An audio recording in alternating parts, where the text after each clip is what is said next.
All right, ladies and gentlemen, Mr. B, and I'm going to take us through the next step of this project.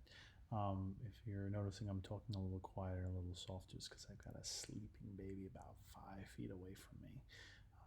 Mommy's sleeping and baby's sleeping. So if you're having a tough time hearing me, just turn your headphones up a little bit. All right, so we're going to do the next step in this project. And last video, what we did is we created that red shape. It's similar to the apple. It doesn't have to be perfectly a copy.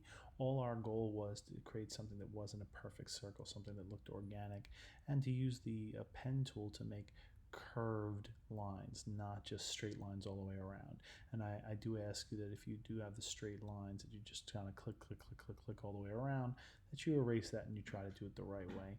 It may take you a little bit longer, but trust me, we're not in any sort of rush. I'd rather you get it right. So now what we're going to do is we're going to start with the first layer of color. And we're going to get back to why we need this shape and everything else like that. But what we want to do is we want to make sure we're clicked on the shape layer, shape 1. All right, you can just consider that. We don't have to rename it. And what we're going to do is we're going to go back to our toolbar and we're going to go back to that selection tool. All right, so we're going to go to the direct selection option. Now that we've clicked on the direct selection, we've used that before, again, to edit our little points. I just want you to make sure you click on your apple itself. You should see already that the fill and the stroke has appeared up top over here under the tool options. All right, the first thing we're going to change is the fill. All right, we're going to go to fill and we're going to click on it and we're going to see fill type. And one of the first options there is a white box with a red X through it. That is none. So I want to click that. And what you should see over there, no matter what color you had, you probably had the red that I did, but even if you didn't, what you should have is none right there. And you're going to see we're going to have basically just that clear outline with no fill in there. If your stroke is a different color than black, it really doesn't matter. The only issue there would be is if your fill type here was also none. We want it to be a color. We want that stroke, and again, the stroke is that outline, to be a color. Black is fine. And I'd like it at 1 point. So you can see over here, for whatever reason, this is not at 1, it's at 4 or 6 or whatever. Just take this slider bar, click on that triangle right there, and you can make it, you can see what happens when I make it bigger, smaller. When I do adjust it like that, it does, unfortunately, you can see, it kind of makes everything a little screwed up. So I'm going to make sure that I get it back to where it's supposed to be. That is no fill and a black stroke. And that's our shape right now. We're going to leave it alone. Now, we're going to work with a lot of different layers. What I'm going to do with this thing is I'm going to show you how I want to color this thing and paint it. But from here on out, the sort of method I'm going to use is actually the same method I would do if this was colored pencil. We're going to be doing this first in black and white. It's called Ingressai, and that is a French term for ingraise. And that is the way painters painted back in the Renaissance. They painted paintings all in black and white or brown and white. Even like the Mona Lisa, they would do that with just one color. And they paint those in black and white because they wanted to get the values, the shading, like what we did with our portrait. They want to get that shading perfect. And then what they would do afterwards is they would glaze clear layers of color. And by glaze, I mean they would take the pigments, the oil paints, and they would mix it with a lot of oil and then carefully paint really thin layers of color on top of it. Now, that process is very time consuming, but if you've ever seen a painting from the Renaissance through to probably like the 1600s, you'll notice it's super glossy and super smooth, and that's because they've done hundreds of thin layers of color. And since the color pencil we use is like see-through, it's almost like putting thin layers of color on your picture. So to paint, the first thing we're going to do is we're going to focus on that black and white part. And what we're going to do today is the white part. So the first thing I'm going to do is I'm going to create a new layer. And that is obviously at the bottom over here next to the waste bin. And we're going to create a new layer. Again, if you have extra layers over here, make sure you delete them by clicking the garbage can. I'm going to go ahead and rename layer 1 by double clicking on the word itself, and I'm going to call this one white. All right, and just like we've done everything else, we start with the light values and the lighter tones first. Now what we're going to want to do is we're going to set up our brush. So we're going to go over and make sure we're selecting the white thing. We're going to grab our brush tool. You should be familiar from our other exercises with the brush tool. And I'm going to go down here and I'm going to make sure that I get white. Now you can always just grab this and drag it all the way to the corner, or you can also click right on our little box right over here, and when you click on the color it'll match it, and you'll see that that should be white no matter what this color is. You're in that top corner. We'll click OK. The first thing I want to do is I want to focus on the white and the brightness you see. Now to paint this and make it look really smooth, basically we want to use the brush as an airbrush. So what I'm going to tell you to do is I'm going to go over here and I'm going to tell you, one, we want to paint not at 100% hardness. That's going to look like a coloring book, comic book kind of thing. What we want to do, and 0% is pretty good. It's going to be soft and blended, but you see it's not that soft and not that blended over here. So what I'm going to do is I'm going to kind of pick sort of somewhere in between. I'm going to make that brush a little bit larger, maybe lower that hardness a little bit. That's a little bit too much. And I'm going to try to settle in on what I feel is, well, it's a pretty good size. So I'm playing around over here. I can always erase it later on or undo it. So I'm going to go with a brush about, let's say about 75 pixels. That'll be a good place for us to start. And with the brushes over here, I like to kind of start big and work my way down. And I'm going to make the hardness something in the 20s, nothing crazy. You can go by the exact numbers I'm using. It's not important. You can be close and you can kind of judge it for your own. Now, when I start painting like this, I'm going to see right away, kind of, it's a little bit too bright, a little bit too fast. So what I want to do is I want to kind of adjust that a little bit. If I kind of make less white come out of this, not as fast, it will kind of work a little bit more like an airbrush, and I can sort of shade and build in the values like I would almost with a pencil. So what I'm going to do over here is I'm going to go change the opacity on my brush. By changing the opacity and bringing that down a little bit, you'll notice that when I paint, you can almost now see through it a little bit. Right? When I edit the flow, all right, and bring that down a little bit, it kind of makes a little bit less come out of it. So like you can see when I go over something, it doesn't cover up completely, but I go over it again and I go over it again, it gets a little bit brighter. So by changing the flow and changing the opacity, it kind of gives me a little bit more control, so I can kind of gradually sort of shade things. And I think what I'm going to do is I'm going to go bring my opacity down somewhere in the middle range. Okay, 58% is what I'm going to settle on, and the flow I'm going to bring it down to like 20. Okay, so what I want to do is I want to kind of start working on the brightness of this apple. I'm going to start working, and if you lower how fast that's coming out, you're going to find that you have a nice bit of control over it, and you can start shading. And what I'm doing right now, you can see, is I'm working on that really bright section on that side, and I'm literally just painting over this part.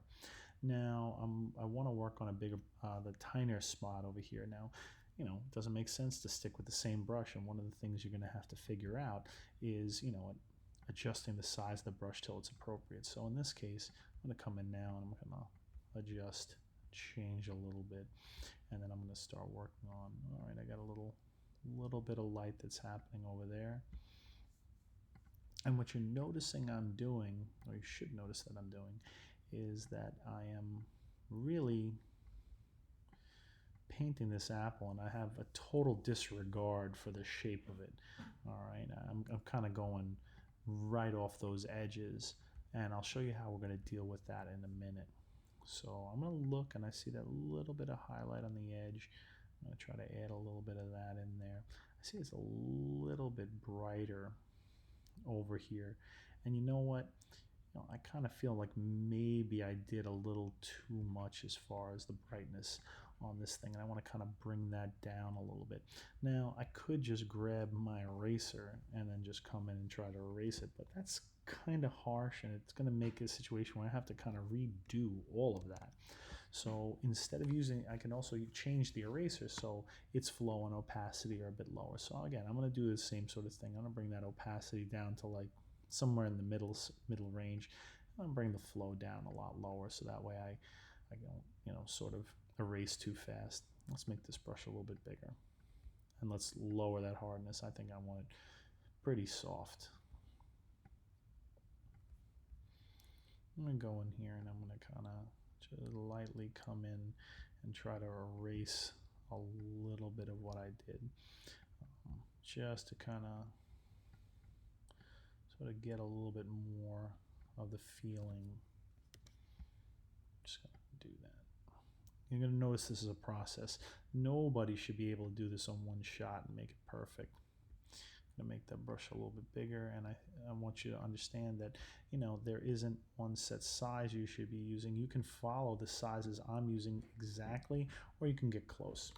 So what I feel like I've gotten right now, I'm going to switch back to my brush. What I feel like I've gotten is I've kind of captured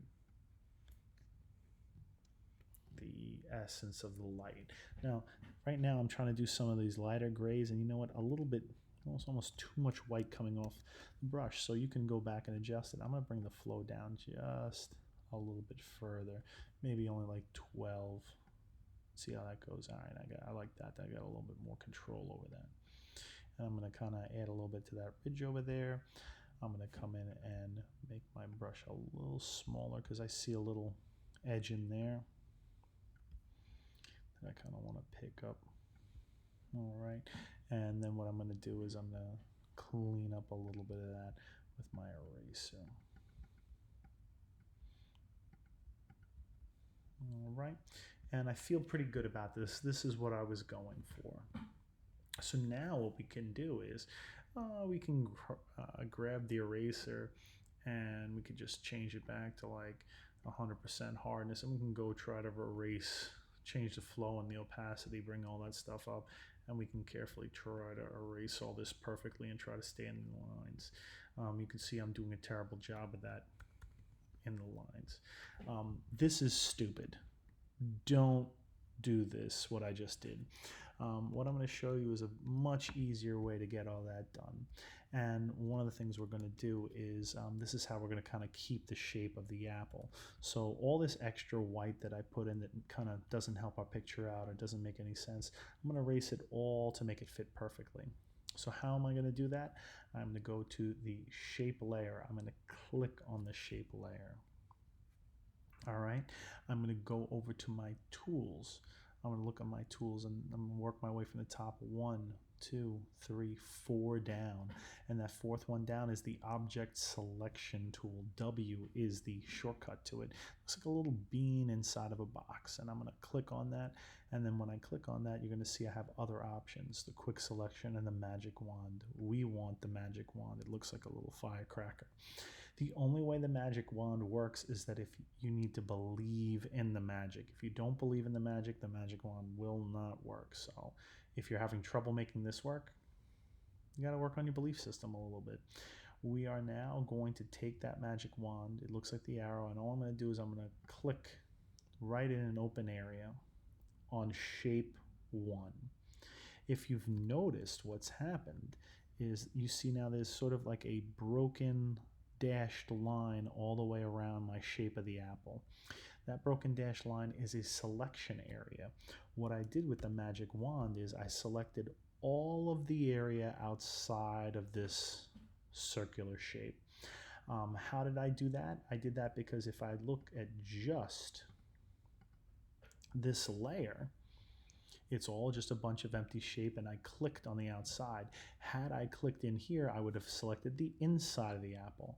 I clicked out there, I selected the outside of the apple. I'm going to make everything else reappear. And now that it's selected, all I'm going to do is hit backspace. Oh no, and it said that layer is not editable. And it's not editable because it's the shape. And I screwed up because I forgot one step. Now that I've selected it, and I have to be on the shape 1 to select it, I'm going to switch back to white, and then I'm going to hit backspace. And if you believed in the magic, what you should have is everything deleted very nicely around the outline of the apple that we created. So That, my friends, is how we're going to do stage one of this painting. We are going to use the brush tool. We're going to use white. We're going to create its own layer, and we're going to try to emulate or copy the values that we see, just the bright white values. Remember, we're working on a gray base over here, so we're going to use a little bit of that base. The most important thing that you need to know is that you need to take your brush, make sure you lower the opacity somewhere in the middle, lower the flow to somewhere around 20%, maybe a little bit less, a little bit more. If you put it a little bit less, you just find that you have to go over it a little more, and generally that gives you the option to kind of work on it a little bit more. And we're going to do just the white layer. Again, what I recommend that you do is that you save as PSD, take a screenshot, and we'll post this. That'll be the next assignment. And save that. So that'll be the next assignment. That's going to be creating the white layer.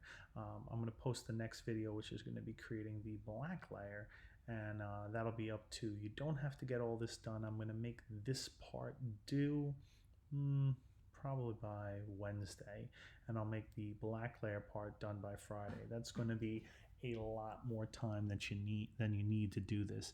I want you to have a lot of time to do this because you might have to fail and restart the video and restart.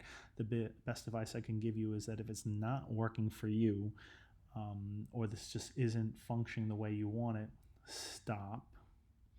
Don't save what you're doing and start from the beginning again. And if you do it step by step the way that I did, you should be all right. Again, if you have major issues, send me a question in the chat. I'll try to send a clarifying video. So that was stage one, doing the white layer, and I'll see you in the next video, guys. Bye.